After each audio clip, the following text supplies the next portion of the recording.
사랑하는 은혜와 진리 장로교회 교회 여러분, 어젯밤도 평안하셨습니까? 오늘도 다른 사람들을 위한 배려와 희생의 자세로 예수 그리스도를 본받는 저와 여러분이 되시기를 주님의 이름으로 축원합니다. 오늘 새벽에 만나 본문은 고린도전서 12장 1절로 31절입니다. 고린도전서 12장 1절로 31절을 제가 읽어드리겠습니다.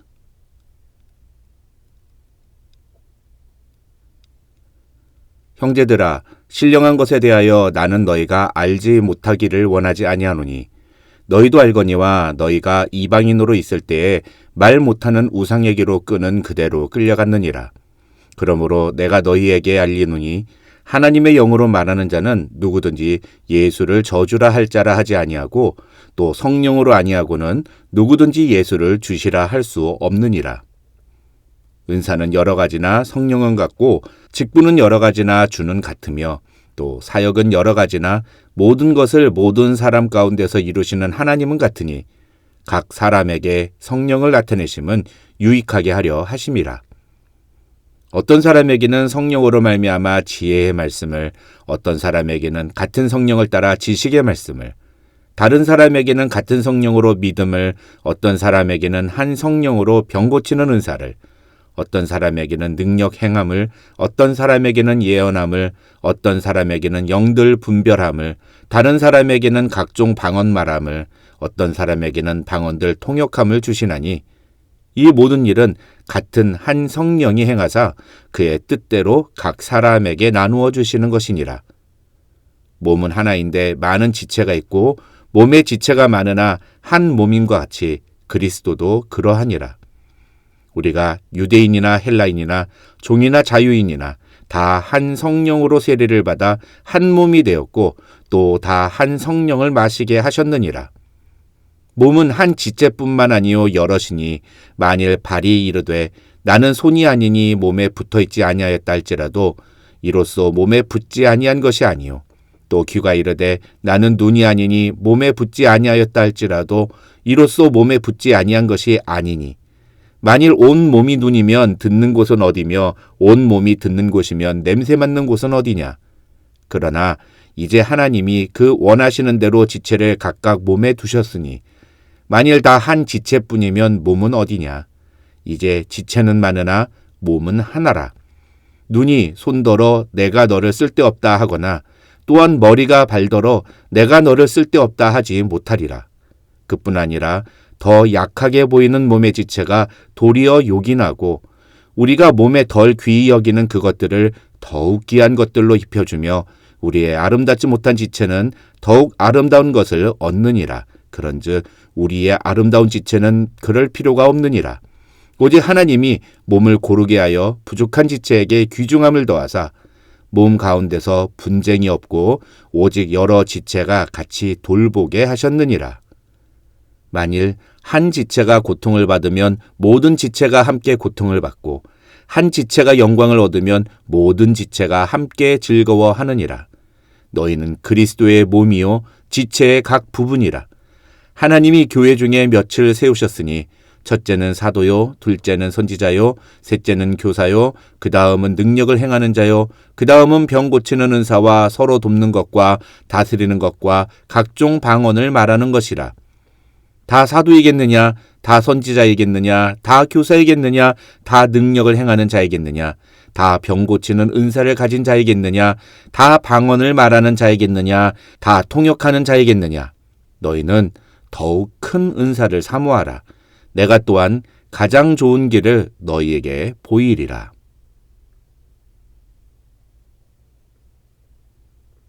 어제 우리는 11장에서 예배와 관련된 두 가지 주제를 다루었습니다.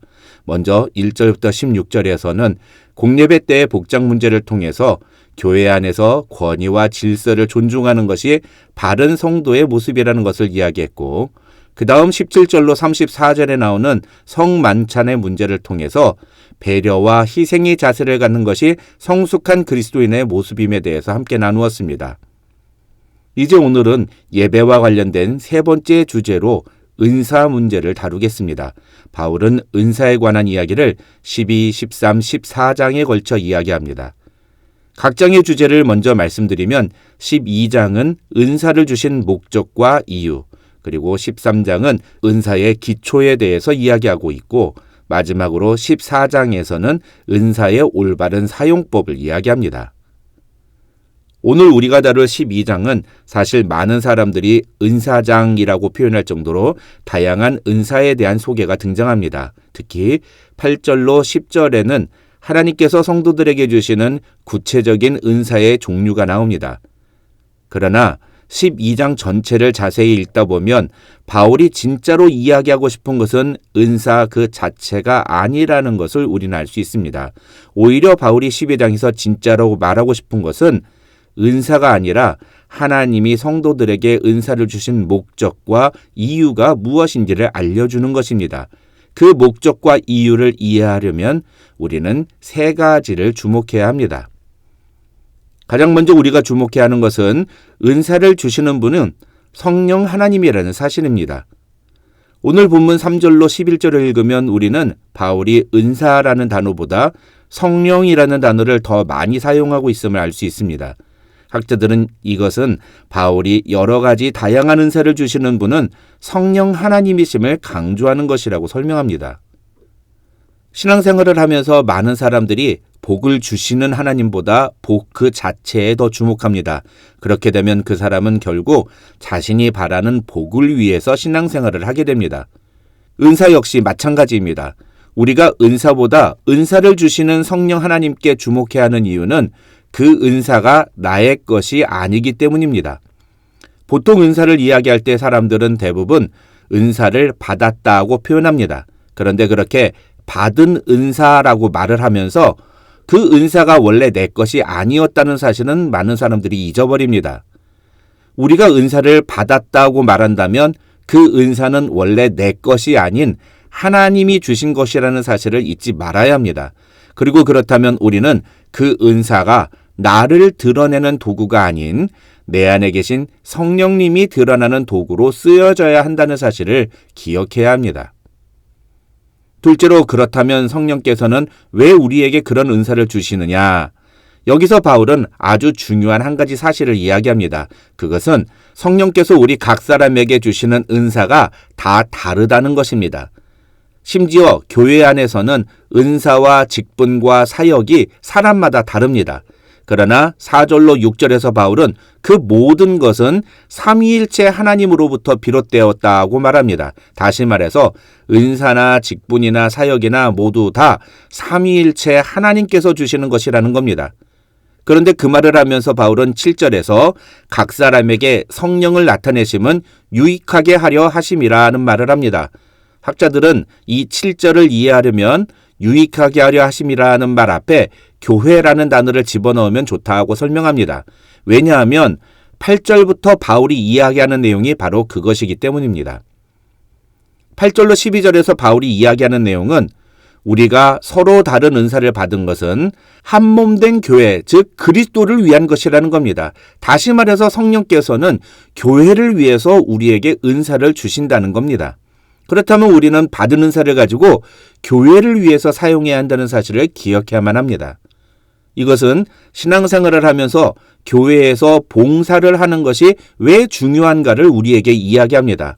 이 두 번째 포인트를 좀 더 쉽게 설명드리면 예수를 믿고 마음에 성령을 모신 사람은 그 다음부터 교회를 섬기기 위해 헌신하고 수고하는 태도를 보여주어야 한다는 것입니다. 성령님은 모든 성도들이 교회를 섬길 수 있도록 교회에 유익이 되도록 은사를 주셨는데 만약에 어떤 사람이 교회를 위해서 섬기고자 하는 태도를 보이지 않는다면 그것은 우리에게 은사를 주신 성령님의 뜻에 순종하지 않는 것이 되기 때문이라는 것입니다. 어떤 분은 내가 어떤 은사를 받았는지를 먼저 알아야 교회를 섬길 수 있지 않느냐고 이야기하기도 합니다. 그러나 오늘 본문에 의하면 그 생각은 순서가 잘못된 겁니다. 올바른 성도는 교회를 섬기려는 마음을 먼저 가져야 합니다. 그래서 이러저러한 모습으로 교회를 섬기다 보면 하나님께서 나에게 주신 은사가 무엇인지를 알게 됩니다. 목사의 관점에서 이 부분에 대해서 다시 설명을 드리면 우리가 어떤 은사를 받았는가는 내가 스스로 발견하는 것이라기보다는 다른 사람이 더 먼저 알아차리는 경우가 많은 것 같습니다. 그래서 내가 어떤 은사를 받았는지를 알고 싶으면 다른 사람에게 물어보면 됩니다. 그런데 내가 교회에서 어떤 봉사도 안 하고 교회를 섬기는 일에 잘 참여하지 않는다면 다른 사람들이 내가 어떤 은사를 받았는지를 잘 알 수가 없습니다. 그래서 내가 어떤 은사를 받았는가 보다 더 중요한 것은 적어도 내가 예수님을 믿고 구원받은 성도라면 교회를 위해서 섬기는 태도를 보이는 것이라고 할 수 있습니다. 마지막으로 13절부터 바울은 하나님이 우리에게 은사를 주신 것은 그리스도의 몸된 교회를 이루는 지체들끼리 서로를 돌보게 하기 위해서라고 말합니다. 그래서 우리는 내가 어떤 분야에서 교회를 섬길 것인가를 결정할 때 내가 다른 지체를 어떻게 도와줄 수 있는가를 찾으면 됩니다. 내가 잘할 수 있는 그 일을 섬김으로 다른 사람들에게 유익이 되고 그들을 도와주는 기회가 된다면 그것이 바로 하나님이 우리에게 은사를 주신 목적을 이루는 것이라는 뜻입니다. 우리는 모두 다 서로에게 필요한 존재들입니다. 교회 안에서 그 어떤 사람도 불필요한 사람은 없습니다. 21절로 25절을 보시면 교회 안의 모든 지체들은 우리 눈에 덜 요긴하게 보이고 덜 중요하게 보이더라도 주님의 몸을 이루고 있는 지체이기 때문에 모두 소중한 존재들이라고 바울은 말합니다. 바울은 주님은 우리가 각자 받은 은사를 가지고 교회 안에서 그렇게 서로를 소중한 존재로 인정하고 서로 돌보기를 원하신다고 말합니다.